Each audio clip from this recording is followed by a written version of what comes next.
Давай все угли в кучку, чтоб дрова у нас горели, ночь ночевать.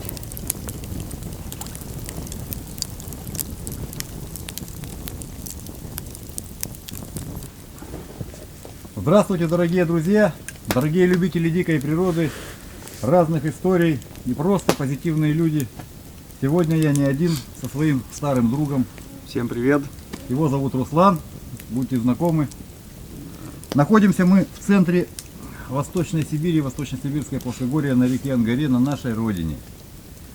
Находимся мы здесь не случайно, потому что истории, о которых сегодня пойдет речь, произошли реально, в реальной жизни, с реальными людьми. О, плюется искрами. Ах, я горю уже.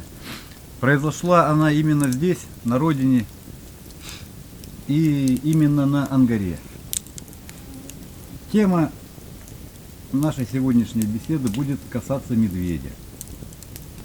Вот первый случай, о котором я хочу рассказать, я тебе не говорю, помню, не рассказывал.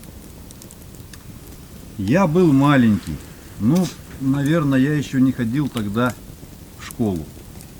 Отец был молодой, наверное, еще 30 лет не было. В общем, у отца был родственник, дядь Толя.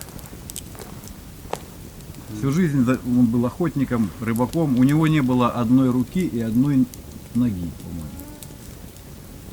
Ну и вот им, пускай им где-то вот около 30 лет было вот моему отцу и дядь Толе. Здесь вот на Ангаре большие-большие острова. На многих из них даже стояли деревни раньше, в старину, пока они из-за ГЭС не ушли под воду. Вот. И на этих островах высаживали в советское время в большом количестве совхоз выращивал овсы, овес. А для медведя это страшное лакомство. Вот когда созревали овсы, медведь ведь здорово плавает. И медведи доплывали до этих островов, засеянных овсом. И это им было очень большое подспорье вот, для нагуливания жира перед берлогой. И тогда, в то время, прямо, значит, говорили, что мужики надо, значит, там охотиться, добывать, потому что, медведь это все дело там зарит, прочее. Вот дядя Толя, без руки, без одной ноги. Отец у отца, не помню какое было ружье, какая-то вертикалка. Один, говорит, ствол у него низел, он об этом знал. На лабазе, у них там лабазочки, значит, большое поле овса. И батя говорит, мы, говорит, разошлись. Толик, ты давай, значит, здесь, с этой стороны, я, говорит, с этой стороны поля сели. Сидим, начинает смеркаться. Медведь очень осторожно, он знает, что его здесь гоняют на этих овсах. Начинает смеркаться. Батя говорит, здоровенный Топтыгин вышел. Причем как вышел? Он так вышел, край поля. Я, говорит, мне не в меру выстрела, я не дотянусь. Слушай, он не чувствовал, да?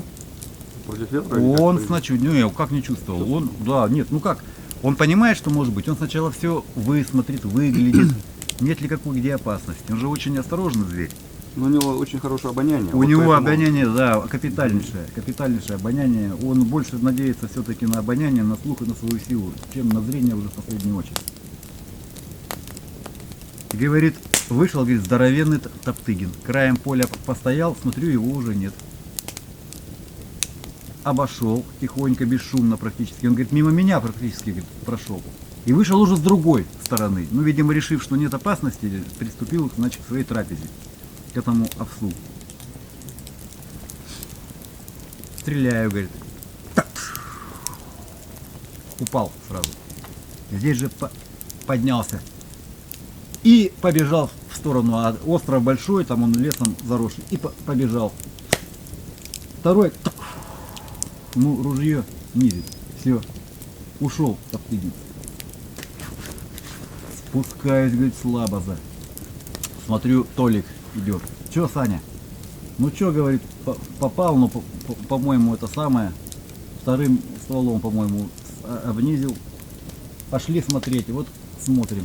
Здесь все измято. Смотрим кровь. Кровь много. и такая темная попала, да, капитально.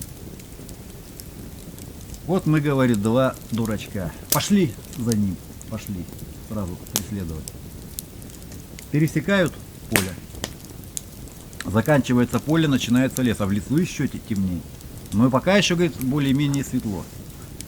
Ну, мы, говорит, наготове, с ружьями, с Толиком идем. И вот мы уже какое-то время углубились в лес, вот по этой крови, вот здесь, значит, мазанина, здесь мазанина на кустах, на траве, вот здесь на дерево возюкнулся, ага, ну вот след, ну видно, тем более он в таком состоянии. Я, говорит, в какой-то момент вижу, стоит такая невысокая пихта, а ветки так у нее по низу идут, и растет трава. Ну я эту пихту вижу, и мы продолжаем идти. И мне тут Толик в какой-то момент говорит: слушай, Саня, что мы идем? Темнее. Давай, говорит, сейчас выйдем, костерок, переночуем. Куда он денется с таким ранением? Ну давай, Толя, ладно, давай. Вот до этой пихты мы не дошли, говорит, метров 10. Угу. Вернулись, разожгли костер, стали ночевать. Что-то там более-менее там ничего не варили, так, поели. Наступает утро. Ну что, пойдем искать его. Не годится раненого бросать. Пойдем искать. Вот опять идем тем же следом, как вчера. Вот эта пихта. Подходим к этой пихте, как вот тянулся след. Я, говорит, вот так эту ветку отгибаю, а там за пихтой вот такая лёжка и лужа крови. Он, почуяв, что рана серьезная и что за ним преследование, вот здесь вот нам, говорит, устроил засаду вот за этой пихтой. Угу. И вот если бы Толя... Я ожидал. Мы бы не сделали ничего. Вот если бы Толя, говорит, не сказал, что, говорит, Саня, пойдем, говорит, все, хана бы нам было. Там, он бы нам там показал, ого. Поэтому всегда, когда вот добывают, если медведя, ни в коем случае, говорит, нельзя его сразу преследовать. Если он не чувствует преследования, он далеко не пойдет. Ну так что, его там же он и лежал, Так да? мы, говорим, да, нет, его не было, была только Лешка, А, он потом ушел. И так мы, говорит, его и не нашли. Но это, Не могут найти, да. если он человека учуял и решил съесть в тайге, тебе не поможет ни ружье, ничего. Он это сделает все очень аккуратно, очень тонко, как это он умеет. Он ведь превосходно скрадывает любого зверя. Он даже может собаку охотничью, опытную, если захочет, подойти к ней и ее скрасть. Она его учует уже в последний момент, когда уже будет поздно.